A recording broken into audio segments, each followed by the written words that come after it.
Hello friends, welcome to my YouTube channel SSC hack. आज इस video में हम हिस्ट्री का जो last chapter post modern period को डिस्कस किया था, उसके एसएससी एग्जाम के रिलेटेड जो भी इम्पोर्टेंट क्वेश्चंस है उसको डिस्कस करेंगे। तो चलिए शुरू करते हैं। क्वेश्चन नंबर 1 कहता है, who renovated Sudarshan lake without using forced labour. देखिए, आपने अगर इस पुरानी वीडियो देखी होगी तो उसमें आपने पढ़ा था कि जो सुदर्शन लेक थी वो साका एक रूलर थे रुद्रमान, उन्होंने इसे रिपेयर करवाया था। ठीक है, तो इसका आंसर है रुद्रमान, जिन्होंने सुदर्शन लेक को रिपेयर करवाया था। क्वेश्चन नंबर 2 कहता है, who among the following presided over the Buddhist council held during the reign of Kanishka at Kashmir. मतलब जो कनिष्क थे, कनिष्क ने एक बुद्धिस्ट काउंसिल करवाई थी कश्मीर में, तो उस वक्त उसको प्रिसाइड मतलब उसके अध्यक्ष कौन थे। तो देखिए, आपको सबसे पहले ये पता होना चाहिए जो कनिष्क ने चौथी बुद्धिस्ट काउंसिल करवाई थी कश्मीर में। ठीक है, और उसके अध्यक्ष कौन थे? उसके अध्यक्ष अध्यक्ष थे वासुमित्र। क्वेश्चन नंबर 3 कहता है, the practice of military governorship was first introduced in India by the. मतलब भारत में मतलब मिलिट्री को गवर्न करने की जो सबसे पहले किस ने इंट्रोड्यूस किया था? ठीक है, साकार ने, पर्थियास ने, ग्रीक्स ने और मुगल्स ने। तो ग्रीक्स ने सबसे पहले मिलिट्री गवर्नशिप स्टार्ट की थी। ठीक है, क्वेश्चन नंबर 4 कहता है, when did the Mathura school of art flourish. जो मथुरा स्कूल ऑफ आर्ट थी वो किस पीरियड में फ्लरिश हुई? तो देखिए, आपको पता होगा कि जो कुशन डायनेस्टी थी उस वक्त मथुरा को एक अपनी कैपिटल बनाई थी कुशन पीरियड के टाइम पे। ठीक है, तो इससे आपको याद करने में आसान होगा कि जो मथुरा स्कूल ऑफ आर्ट है वो कुशन पीरियड में ही फ्लरिश हुई थी। क्वेश्चन नंबर 5 कहता है, in which year was Saka Samvat started. मतलब इसे साका एरा भी कहते हैं। ये साका एरा कब स्टार्ट हुई थी? तो देखिए, जो साका एरा है ना वो किसने स्टार्ट की थी? ये की थी कनिष्क ने। और ये कब की थी? 78 एडी। बहुत इंपॉर्टेंट क्वेश्चन है, इसे साका संवत भी कहते हैं। ये 78 एडी में स्टार्ट की थी कनिष्क ने। क्वेश्चन नंबर 6 कहता है, हु वाज कॉल्ड एज विद्या अधिपति। देखिए, विद्या अधिपति किसे कहा जाता है? तो देखिए, सबसे पहले आपको ये पता होना चाहिए कि जो विद्या अधिपति है ये डेक्कन्स के एक राजा, ठीक है, सतवाहना के जो रूलर थे गौतमीपुत्र सतकर्णी, उन्हें विद्या अधिपति भी कहा जाता था। ठीक है, ये कौन कहाँ के राजा थे? ये थे सतवाहना डायनेस्टी के राजा। क्वेश्चन नंबर 7 कहता है, the art style which combines Indian and Greek feature is called. देखिए, एक कला का एक फॉर्म था जो कि इंडियन और ग्रीक दोनों फॉर्म को मिलाता था। तो ये कौन सा फॉर्म था? शिखर, गंधार, वेसगर या नागर। तो देखिए, आपको पता होगा कि जो गंधार स्कूल ये जो भारत में फेमस हुए थे, ये कहाँ से हुए थे? जब इंडो ग्रीक भारत में आए थे तब हुए थे। तो इसका उत्तर है गंधार स्कूल ऑफ आर्ट्स। ठीक है, तो ये जो गंधार है ये इंडियन और ग्रीक दोनों फॉर्म्स को मिलाता है। क्वेश्चन नंबर 8 कहता है, the capital of Satavahanas was located.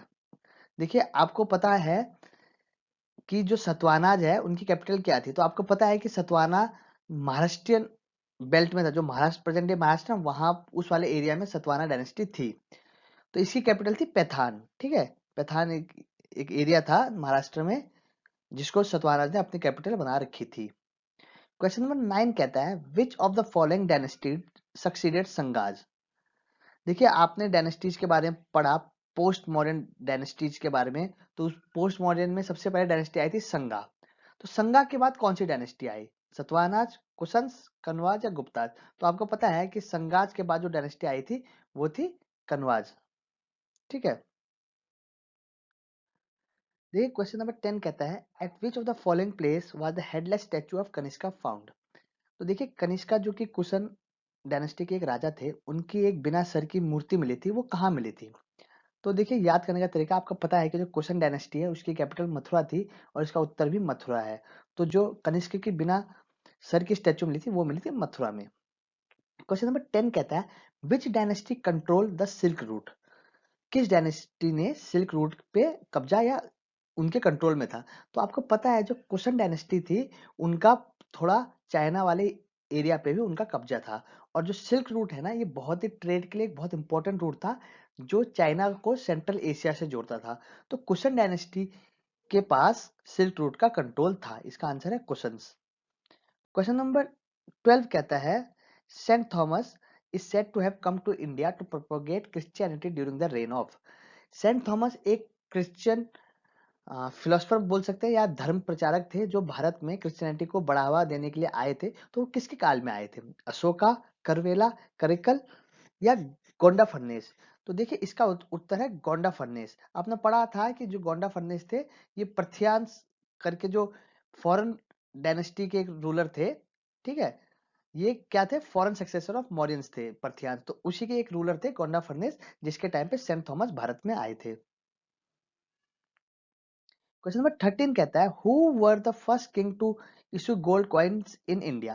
देखिए, वो पहले कौन से राजा थे जिन्होंने भारत में सोने के सिक्के इशू किए थे? मौर्याज, इंडो ग्रीक्स, गुप्ताज या कुशन्स?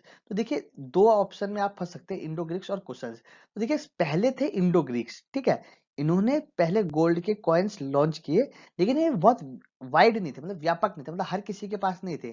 पर कुशन्स ने इन्हें बहुत वाइड, मतलब गोल्ड कॉइन को बहुत वाइड लेवल पे बनाए। लेकिन अगर पूछे कि फर्स्ट कौन थे, तो फर्स्ट थे Indo Greeks. Question number 14, yavanika curtain was introduce in India by? देखिए, यवनिका कटेन, यवनिका एक आर्ट फॉर्म है, ठीक है, ये गंधार स्कूल से रिलेटेड है यवनिका। तो ये भारत में किसने इंट्रोड्यूस किया था? साकाज ने, मौर्याज ने, ग्रीक ने या कुशन्स ने? तो आपने पढ़ा था, जो ग्रीक ने ही, इंडो ग्रीक्स ने यहाँ पर गंधार स्कूल को इंट्रोड्यूस किया था, और उसी का एक पार्ट यवनिका है। तो इसका आंसर होगा ग्रीक। इसका आंसर है साकाज ने, इसका आंसर है इंडो ग्रीक्स, ठीक है।